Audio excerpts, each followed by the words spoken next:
Coba bayangin lagi di titik terendah dalam hidup kamu, tapi amit-amit ya.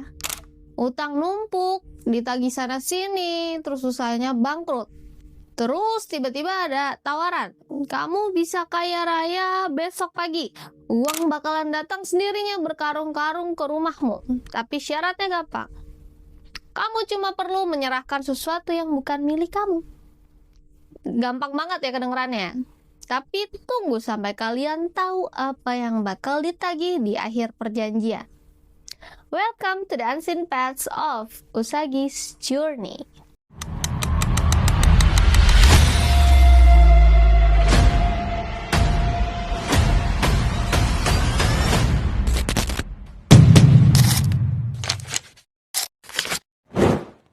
Halo Journeys, balik lagi sama aku Usagi. Kalau kemarin kita udah bahas soal pasar bubrah, hari ini kita bakal masuk ke legenda yang jauh lebih gelap, lebih merinding. Dan sayangnya sampai 2026 ini masih banyak banget orang yang kalap nyari jalur ini.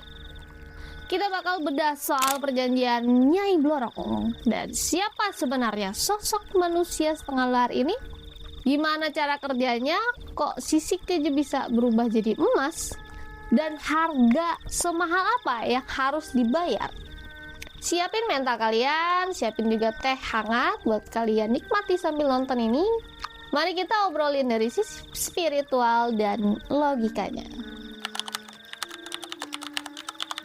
Kalian harus tahu nih, emas yang dijatuhkan Nyai Blorong itu bukan emas murni yang tiba-tiba muncul dari ruang hampa.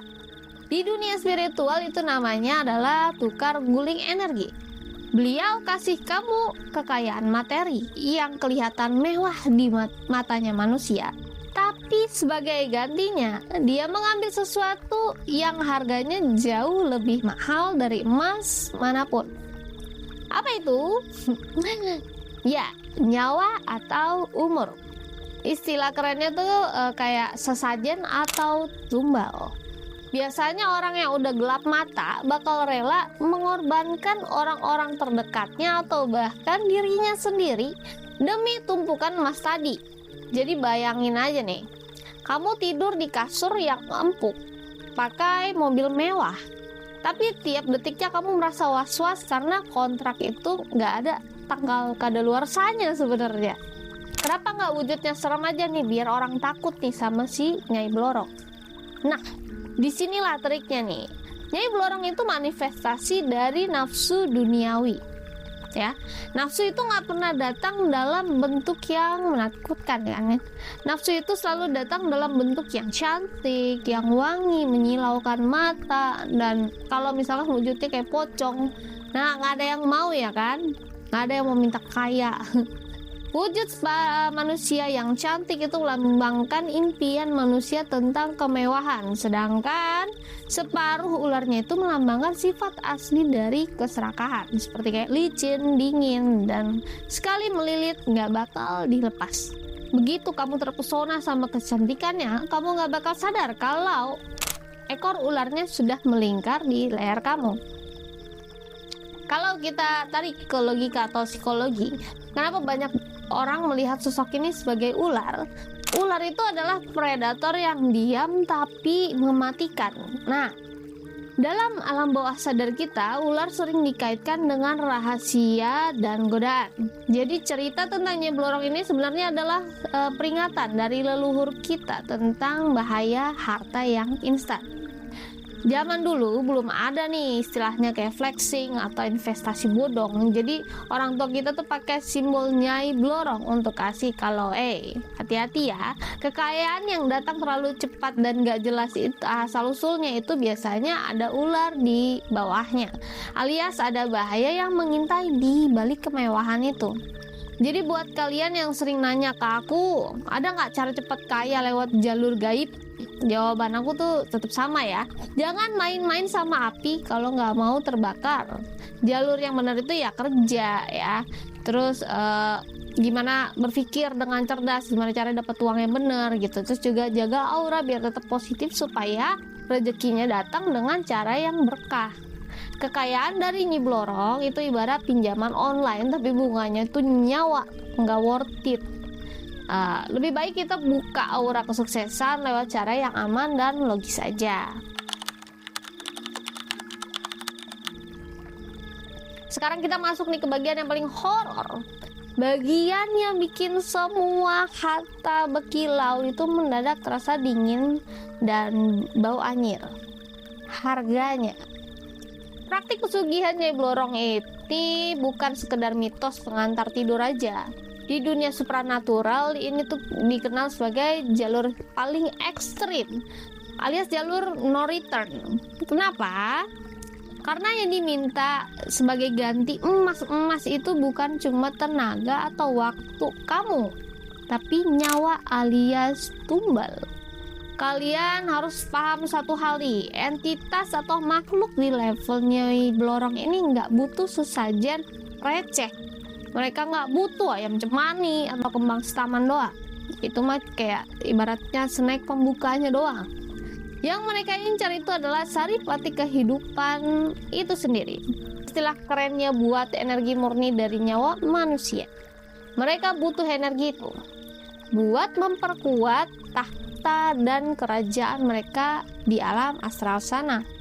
Makanya syarat pertamanya biasanya ngeri banget nih dan nggak masuk akal sehat. Kamu harus ngumbalin darah daging sendiri. Biasanya tuh kayak anak kandung yang paling disayang, atau istri yang setia, atau suami, atau orang tua yang tinggal serumah. Kenapa harus keluarga? Karena makhluk ini minta sesuatu yang paling berharga buat kamu. Semakin sayang kamu sama orang itu, semakin bergizi tumbalnya buat mereka. Gila kan? Dan parahnya lagi, perjanjian ini sifatnya itu berkelanjutan. Jangan dipikir setelah kasih satu nyawa kamu bakal kayak 7 turunan tanpa gangguan. Enggak. Perjanjian itu hitam itu ada masa kadaluarsanya. Tahun ini mereka tuh minta satu nyawa. Mungkin 5 atau 10 tahun lagi mereka bakal datang lagi buat ketuk pintu rumah kalian, buat nagih pajak nyawa selanjutnya. Terus kalau anggota keluarganya udah habis gimana? Kalau udah nggak ada lagi yang bisa dikorbanin gimana? Ya jawabannya sebenarnya simple, tapi bikin gemetar juga.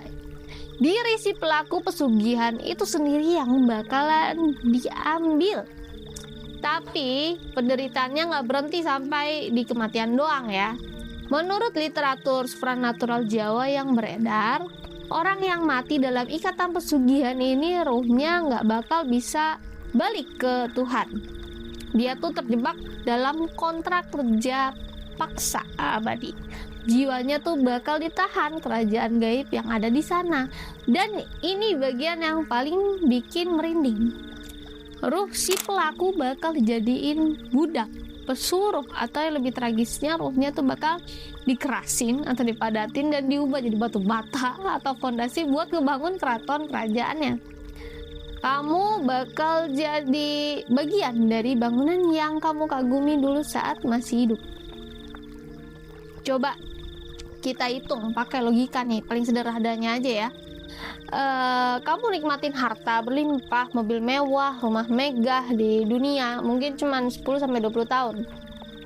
Tapi setelah itu kamu menderita nih, jadi budak dan nggak bisa tenang nih di alam sana sampai waktu yang nggak terhingga. Kalau kata orang sekarang ya, rugi bandar. Nggak sebanding antara senangnya sebentar doang nih sama siksaannya yang selamanya gitu. Jadi gimana? Masih merasa kalau uang instan itu solusi, atau malah ngerasa kalau hidup sederhana tapi tenang itu sebenarnya kemewahan yang paling mahal? Nah, sekarang kita pakai logikanya ya, di Usagi Supernatural. Pernah nggak sih kalian mikir kenapa sih keluarga pelaku pesugihan itu ujung-ujungnya pasti hancur berantakan? Apa iya semuanya murni karena kutukan gaib? Atau sebenarnya ada penjelasan masuk akal yang sering kita lewati? Gini, kita harus paham nih kalau alam semesta itu punya hukum yang nggak bisa diganggu-gugat. Hukum keseimbangan atau aksi-reaksi. Energi yang kamu keluarin bakal sama besarnya dengan energi yang masuk ke kamu.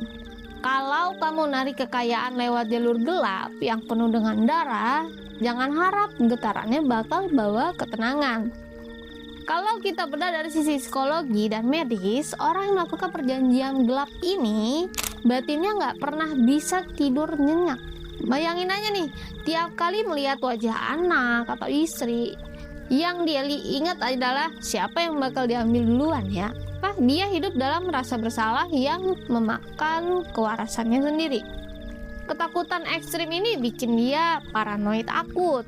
Jadi dia tuh jadi gampang curiga sama orang, gak bisa tidur alias insomnia parah ya, stresnya juga tinggi gitu, dan emosinya jadi meledak-ledak.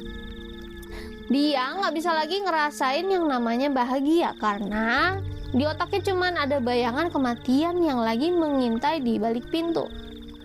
Nah, kondisi psikis yang hancur lebur ini pelan-pelan bakal merusak fisiknya juga. Saat pikiran stres, sistem imun tubuh itu langsung drop. Ya, di titik inilah penyakit-penyakit aneh mulai bermunculan. Padahal secara medis itu efek dari kerusakan saraf dan organ karena stres yang berkepanjangan. Tubuhnya menyerah karena mentalnya juga sudah kalah duluan. Belum lagi masalah literasi finansial. Kebanyakan orang yang cari pesugihan itu kan maunya instan ya, alias nggak mau proses. Karena dapat duitnya gampang, terus mereka nggak punya mental buat ngatur harta itu. Duitnya nggak diputar buat hal yang lebih produktif, tapi malah dipakai buat yang foya-foya nih rata-rata. Begitu buat main perempuan atau buat main judi, ya kan? Buat pelarian dari rasa takutnya itu sendiri. Akhirnya hartanya malah ludes, terus nggak ada nih yang dia dapetin, nggak ada yang ditabung nih. Jadi begitu aja siklusnya. Jadi ketika tetangga atau orang-orang lihat, wah si bapak hartanya habis terus, keluarganya mati satu-satu kena penyakit aneh, pasti karena pesugihannya minta tumbal nih. Iya, secara supranatural memang benar nih ada energi gelap yang nyedot aura mereka.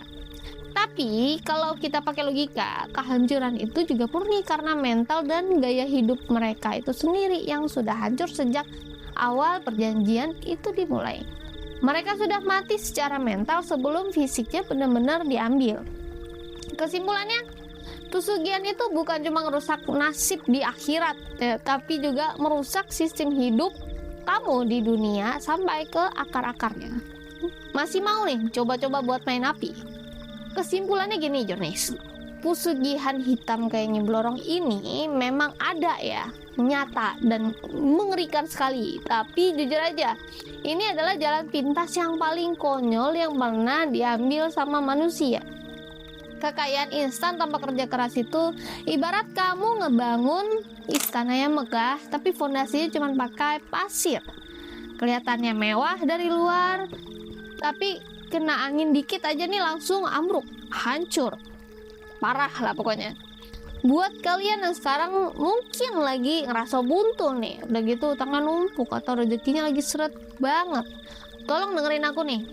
Jangan lari ke dukun pesugihan, itu sebenarnya bukan solusi, itu namanya lebih ke bunuh diri pelan-pelan. Ya, yang benar itu adalah larilah ke Tuhan, terus juga perbaiki ikhtiar kerja kalian, dan yang gak kalah pentingnya juga perbaiki wadah rezeki kalian alias auranya. Kadang rezeki susah masuk itu bukan karena kalian kurang kerja keras sampai tipes ya, tapi karena pintu auranya ketutup sama energi negatif, kayak gitu rasa insecure yang berlebihan atau sengkolo atau nasib buruk dari masa lalu yang masih nempel. Kalau pintunya ketutup, mau rezeki seember pun itu yang datang ya nggak bakal bisa masuk ke kehidupan kalian. Nah, daripada kalian nekat gadain nyawa buat emas yang cuma sementara doang, mending kita tuh benerin auranya pelan-pelan. Nah, di Usagi Supranatural Konsultan aku sering membantu klien proses cleansing atau pembersihan aura rezeki. Nah, tujuannya apa nih? Biar rezeki yang halal dan positif itu gampang nempel dan betah di kalian. Ini ibarat jalur langit yang aman, nggak pakai tumbal, nggak pakai ritual aneh-aneh yang bikin merinding, dan tanpa pantangan yang nyusahin hidup. Kalau kalian ngerasa butuh bantuan buat ngebersihin jalan rezeki kalian yang mungkin mepet, nah, link konsultasi langsung sama aku ada di deskripsi atau di bio. Oke? Nah, sebelum aku tutup, aku mau tanya nih, kalian punya nggak tetangga atau pernah dengar cerita asli di daerah kalian soal orang-orang yang mendadak kaya dengan cara yang aneh? Bisa ceritain di kolom komentar, kita bedah terus kita gosipin bareng dari kacamata spiritual. Jangan lupa like, share video ini ke grup keluarga atau teman kalian biar nggak ada lagi nih yang kepikiran main gila nyari pesugihan item. Subscribe juga channel Usagis Journey biar kita bisa terus belajar hal-hal supernatural bareng-bareng. So, I'm Usagi, sign out, stay magical, stay legal. Bye bye.